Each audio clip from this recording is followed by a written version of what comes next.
Hello, hello, hello, everyone. Hi, hello, welcome, welcome. Hi, how are you guys doing? Happy beginning of the weekend to you all.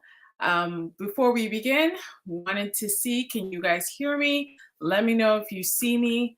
I'm looking to see if we start getting comments.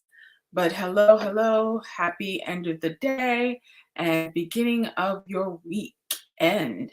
Hope you're doing very well. So let me see. For some reason, I'm not seeing comments. Let me see if I will see comments. Okay. Oh, hi, Carlene. How are you? Okay, so you can see me. Hey, happy week,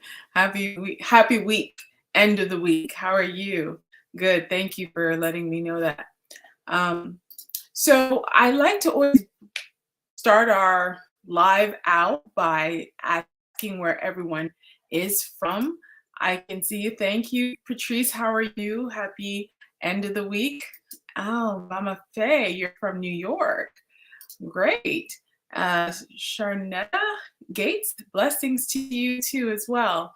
Hi. Hello, Sherry. How are you? That's awesome. Well, glad to see all of you guys coming in. Patrice, you're from New Orleans. Okay. I think that there's a convention that I'm going to be going to in a few weeks. We're right next door. Maryland. Okay. And you're from Atlanta. All right. Well, that's cool. That's cool. You're from Connecticut. Okay. My neighbor here in Houston. Awesome. Tennessee. Okay. Hi, Dr. Michelle. How are you? North Carolina, Ohio. Okay. Hi. Thank you so much, Wendy Lee. Thank you. Thank you for letting me know I'm visible. Well, glad to see, it seems like a lot of us are all over in certain parts of the US. That's great. Oh, I was going to ask, is there any international viewers? But yes, Canada. Hey, Diane, how are you? Okay, all the way from Canada. Awesome, awesome. So that's great. I'm glad that you guys are here. Again, thanks for joining in. This is Q&A with Dr. Mercy. I try to come here every Friday, but sometimes I'm not able to. But for the most part, I do try. So April is National Minority Health Month. Hey, Tanya, how are you? You're also from Atlanta. Hi, nice to meet you. And we talked about Canada. Okay. So, like I said, April is Minority Health Month. And so I wanted to use this opportunity to talk about our health as minorities. Um, it's no surprise, it's not a unusual finding to know that, particularly when it comes to minorities, our health is greatly impacted compared to our counterparts. And when I refer to our counterparts, I mean the ones that are not the minorities, the majorities, which are usually those of European descent, or as we also call them, white. So the question is, why is that? What is going on, and how can we solve it? And so the purpose of this discussion is just to talk about it. But I also wanted to say, if you have any questions, please jot them down in the comments section. Also, if you have any interesting topics that you want us to discuss, also jot that down as well, because I want to discuss whatever is on your mind when it comes to health. Let's just make this a back and forth dialogue thing. And, so I'm excited. If you have anything that you want to know more about, as long as it can benefit the community, go ahead and jot it down. We can discuss it in one of our future sessions. So let me just dive right into minority health. All right, so what are the facts? Well, the facts are this. The facts are African Americans, um, African Americans and Hispanic women are more likely to get diagnosed with breast cancer at later stages than white women. And that's just what studies have shown. I did a talk several months ago when it came to breast cancer. And what we found out was that the more aggressive type of breast cancer is more likely in Black women than in white women. And It's mainly a genetics thing, but I'm not surprised that when Black women are diagnosed with breast cancer, it's more in its aggressive later stage because there tends to be that type of highly aggressive breast cancer within the Black community compared to the whites. But it's not only because of the aggressive nature of the type of breast cancer they get, but it's also because we're not doing as much screening as we should. So, just to reiterate, at age 40 or even earlier, if you have family members that have a history of breast cancer, you want to do a mammogram. I mean, a mammogram is simple. It's just an ultrasound of your breast. It takes I don't even think it takes up to 5 minutes. It's just a picture, and they just check to see if there's any spots, abnormal spots there, and they let you know. So, if you haven't gotten your mammogram done and you're beyond the age of 40, just go ahead and get it done. Very simple. It should be an in and out thing, and your body will thank you for that. So, moving forward, African Americans are also 1.4 times as likely to have high blood pressure than whites, and multiple factors in this. One of the more important factor is the fact that we as Blacks, we tend to have the salt sensitive type of high blood pressure. So what does that mean? That means that if we eat too much salt, we tend to have a higher chance of getting high blood pressure compared to our counterparts. And so this also is a plug to watch what you eat, in the American diet. And actually this American Western diet has now kind of spread throughout the world. You tend to see higher dosage of salt. And a lot of it is because these companies use it as preservatives, right? They want to preserve the food so they can have a higher shelf life, so that it can be on the shelves longer. But that salt is now impacting your body and causing diseases like hypertension, particularly in the Black community. So to reduce the amount of salt, you want to stay away as much as you can from processed foods. Canned foods has a lot of salt in it. So you want to stay away from that as much as you can. If you can make your own soup, it would be better if you could make your own stews rather than getting canned. It'd be better. Rather than getting the canned vegetables, get the fresh ones. There's a lot more nutrients in fresh ones because, they're just fresh. So the nutrients that are in the fresh vegetables tend to be still retained compared to if it's canned. It's already been boiled, it's already been preserved. So some of those nutrients have been washed away. So you want to get as fresh as possible. And there is a saying that I saw in one of the conventions that I went to, where a wellness medicine convention, they say, if you can't cook it, don't eat it.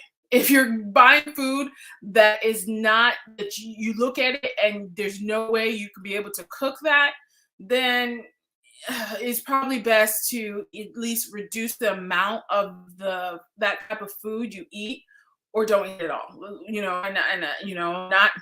Not judging, but some of the snacks that we eat, some of them we can't cook because they're so processed, too processed. And so if you look at the back of these packages, you'll see, if you don't know the names of them, they're kind of very chemically sounding ingredients, and it's probably not really good for your body. So I digress. African Americans are 60% more likely to have stroke. Again, it also is related to high blood pressure. When you have high blood pressure, you have increased chance of stroke, you have increased chance of heart disease, that sort of thing. So not surprising there. We as Black people were twice as likely to have diabetes. Genetics can play into that, food can play into that. And then we as Black people were 20% more likely to report having serious mental distress. And there's multiple factors that are involved in that. Environmental factors, lack of access to medical care can be a reason. And, sometimes we have, mental health can be a stigma. And so we kind of hide it within ourselves. And so I know that lately there has been a public, access and public public PR campaign to saying take care of your mental health. Mental health is very, very, very important. Just as important as your body is just as important. So there's ways to help yourself as far as mental health is if you still kind of have um if you still kind of have some doubts of going to see somebody, which I go to see somebody. It's not as scary as it is. It's good to, if you need to let your steam out and let someone kind of help you, kind of see how life is outside of your perspective. It's a good thing. And also, sometimes it's genetics. We may be predisposed to bipolar, depression, anxiety. These are disorders that we have genetic dispositions to, and so environmental factors such as stress, such as other things could bring up those genes and they get activated, and then you have these emotions. So it shouldn't be, having mental disorder shouldn't be a stigma anymore. And then lastly, we as Blacks, we tend to have 2.4 times the infant death rates compared to whites. And that's a problem. So it has to do with lack of access to medical care, and it also has to do with racial bias when we get treatment. So that's another thing that even us within the medical community, we're looking at. How do we make sure that there's no racial biases within healthcare providers when we're treating our patients? So getting to the next slide, so we know the facts, or some of the facts. These are just some of them. There's likely others. What are the whys? Why are there health disparities between the races? Well, like I said, in what I said earlier, there is a lack of access to healthcare. So, I've gone through minority predominant communities, and then I've also gone through communities that aren't minority predominant. And what I've noticed is there's a lot more health care facilities in the non-predominant minority communities than in the minority communities. So facilities is one. And then also in the individual basis, with minorities, there is some percentage of people who, have to do the part-time job or do the jobs that may not pay well and don't provide insurance. And lack of insurance leads to lack of adequate medical care. Time and time again, I see patients that don't have medical insurance, and they come in with very devastating medical conditions. And a lot of times they cannot get the premium care even in the hospital because it is way expensive and they can't afford it. So we oftentimes have to work with them to ensure that they do get care, but it's likely sometimes the alternative care. And that alternative care may or may not be as helpful as the premium care is. So it's always important, if you can get health insurance, to get health insurance. I know you pay monthly and you may or may not use it, but is the assurance that if you need it, it is there. And otherwise, you have an increased risk from work exposure. So again, those I can speak as coming as immigrant. A lot of times immigrants who are minorities come into this country, they usually can only get jobs that the others don't want to get. So it's custodian care, or outdoor jobs such as mowing the lawns, or those type of things, or being in the chemical plants, but not in the higher up position, maybe exposure to the chemicals. All of these work environments can bring exposures to different toxins that affect your body. And over time, after inhaling it or having contact with these toxins, your body reacts and you have different medical conditions as a result of that. As we talked about before, or genetics plays into the whys. We just can't escape our genes. Our genes are going to tell us, okay, you're predisposed to cancer, you're predisposed to high blood pressure. It's up to us to be like, oh, okay, we see what's going on with our family. How do we prevent ourselves from having that as well? And then, like we talked about, racial biases in treatment.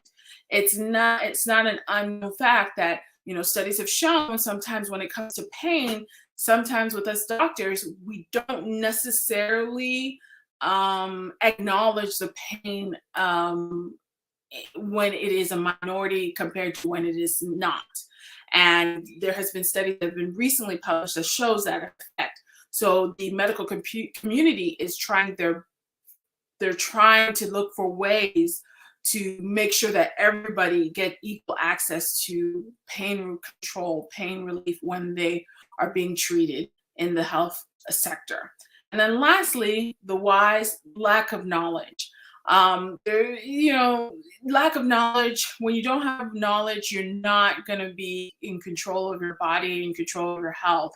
And there is a significant lack of knowledge when it comes to medical conditions in all communities, but especially in minority communities. So that also can play a part in why there's a higher chance of more health conditions compared to the counterparts. So we know the facts, we know the whys. Now, how do we solve this? Well, I wrote a list of things. The number one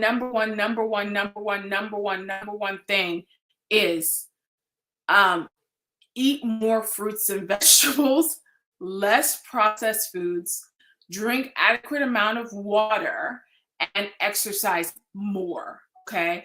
That is across the board. It has nothing to do with minorities, but it has everything to do with just general health. You don't need a doctor to prescribe you much things this is like the golden rule. I again recently went to a wellness convention where they were just talking about this. And they said, and I forgot to add one extra thing, and that's sleep more. Sleep is also important too. But this was what they were centering around. And they had studies that showed that those who did this ate more fruits and vegetables, less processed foods, stayed away from meat as possible, drank water, exercised more, and slept better. If they had a health condition, they were able to reduce the amount of medications that they use. And for heart disease, they were able to actually reduce the amount of plaques in their heart, which that's very, very, very, very difficult to do, even with medication. So if you don't have medical insurance, you can get medical insurance because of current situation that you're in. Another way to keep yourself healthy and staying away from having to have a disastrous situation is what is written in green. Eating more fruits and vegetables, less processed foods, drinking water, exercising more. And we all know this. We all are aware that this is what keeps us healthy, but putting it into practice is what's the problem. But like I tell my patients, Rome wasn't built in a day. You do the one step at a time, and you may fail one day. Okay, there's always tomorrow. So that's really the nutshell of things. But when it comes to health disparity between the minorities versus the non-minorities, getting routine checkups is really important. You always want to know your baseline health. Okay, so you could get a routine checkup and find you're iron deficient. Okay. And that could be because of a number of things, but it can also be because you just lack iron and you need to eat more foods enriched in a diet enriched with iron, or you need to take iron supplements. There's some power in knowing your numbers. And so getting routine checkups once a year at least will help you in terms of your health. And then 2, be aware of your family medical history. That is very, very important. If you know that your dad had a heart attack at age 40, your mom had breast cancer at age 30. Keep that in your mind, because before you're 30 and you're a woman, you should definitely get your mammogram. And your dad having a heart attack at age 40, that's really young. So you'll know that, okay, I should start seeing a heart doctor for age 40, so I won't be so I won't experience what my dad did, and I can start, taking steps so that I don't get a heart attack. A lot of these conditions are there. Yes, a portion of it is because of your genes, but a lot is because of what we do. So if we do things that lead to getting that condition, it will happen. If you have the gene, or even if you don't have the gene, if you do things that lead to it, it will happen. If you do things that lead away from it, there's a likelihood that it won't happen. And then there's just only a small percentage that it'll happen regardless. But majority of the things that people die from, they could have prevented. We're just keeping it, very transparent. Another way we could, when it comes to minority health, we want to strengthen our community. We want to have more community health fairs in local churches, local events, outside local stores. I've done all of these things. I've done them in churches, and you do events such as blood pressure measurements or diabetes check. Those are the two common things that you could do that will help bring awareness of people's numbers, and they can take steps to correct it or manage it. And then also ways to help your community, and leading to that is connect with a local physician or healthcare professional to speak at your events about pertinent and leading medical conditions that may plague the community. High blood pressure being one of it, diabetes being another, obesity being another. There is some worth in just speaking about it in outside of just the healthcare sector, but in the community. So everybody's kind of getting more aware that, okay, let me focus on my health. Because if COVID taught us anything, what it did tell us is that the more healthy you are, the more likelihood, if you have an infection, it won't kill you.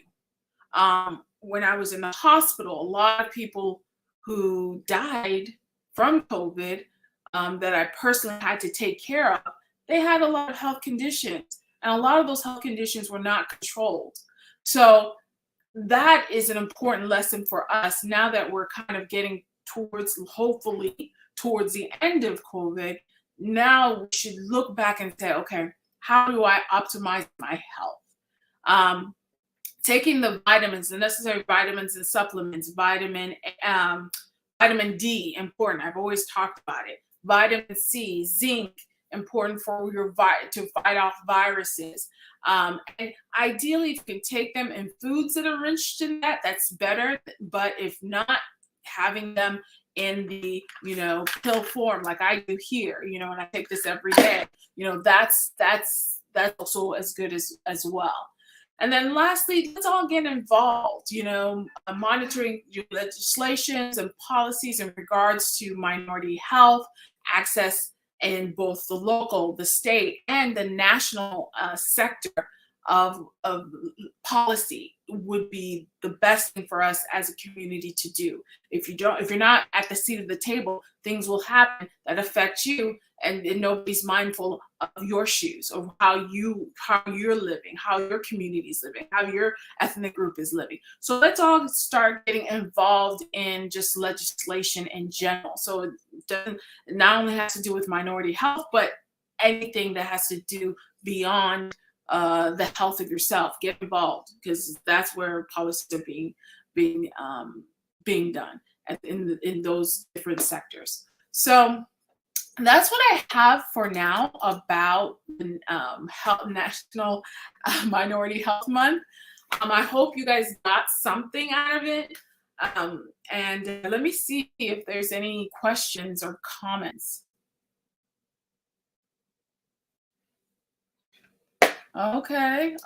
So Claire, you asked about desensitization in the work environment. You just asked for that, but by the way, today to figure out more. Yeah, I mean, there's a lot desensitization in the work environment. There's a lot that can be uncovered when it comes to that. Environment, work environment is definitely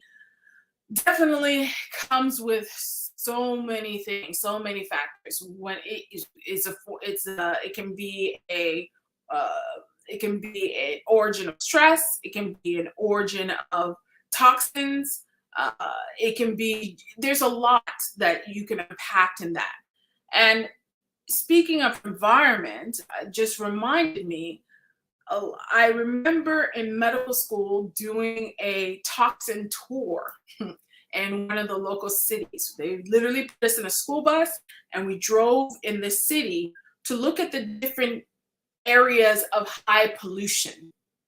And those areas tend to be around chemical plants that were spewing, who knows what into the air. And the focus was not the chemical plant itself, it was the environment surrounding it. So when we saw this chemical plant, like, look, there's a chemical plant, like, and across the street is a school, and across the street is the neighborhood. And guess who was in that neighborhood?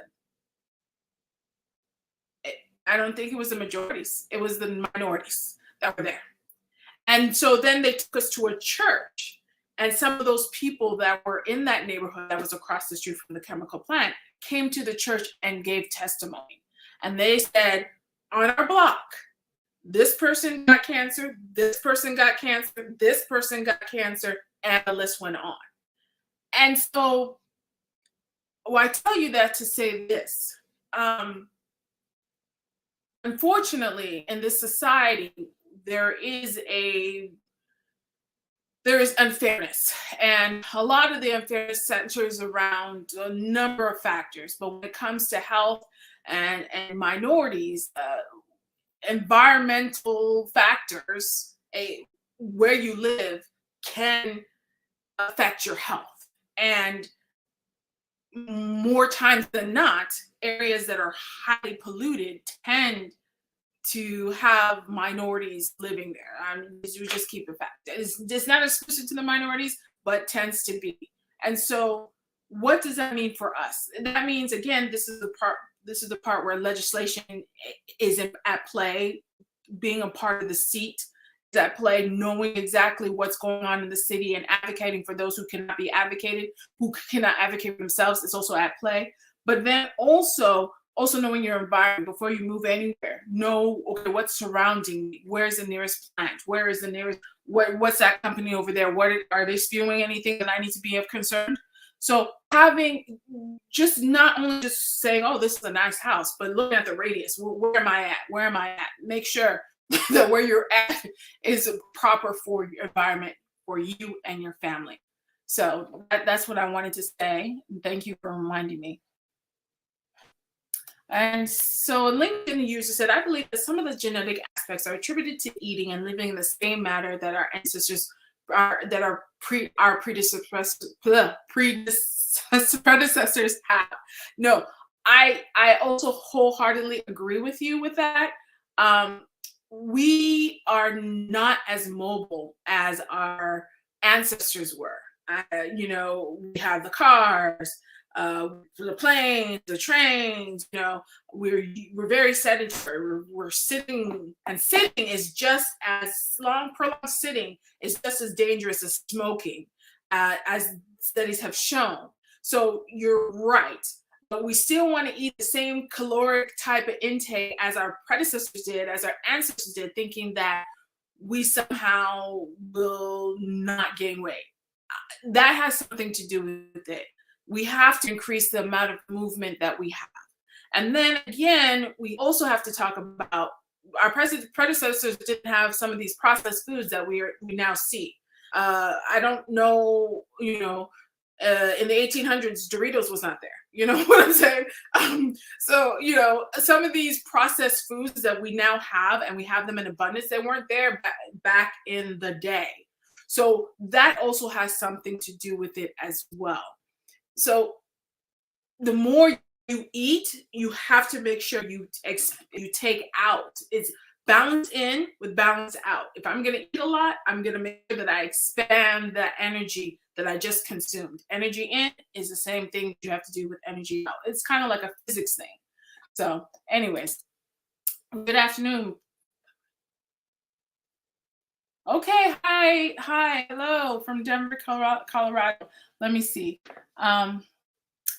Exactly. Unfortunately, yeah, and that, yeah, and yes, yes, I agree with that conversation.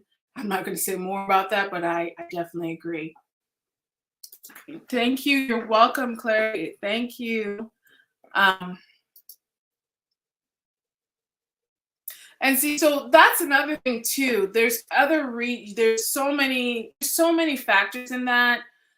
Whenever I leave the Houston area for a time, my seasonal allergies get better, and so that may be pollution, but that just may be just tree pollen. Plants. There's just a lot of things that can contribute to that. So yeah, their environment makes a difference when it comes to your health. So, anyways, thank you guys so much. Hi, model. Hi, how are you? I'm sorry if I'm pronouncing your names wrong. I'm so sorry. I'm so sorry. But how are you? Thank you for joining us. Thank you guys so much for joining me, and hopefully you guys gained some information. This was a very engaging conversation. If you guys have any other topics that you want to talk about, again, feel free to drop them in the comment section. If it's very interesting, I think I could be able to do a really good segment on it. I'll make sure to do that.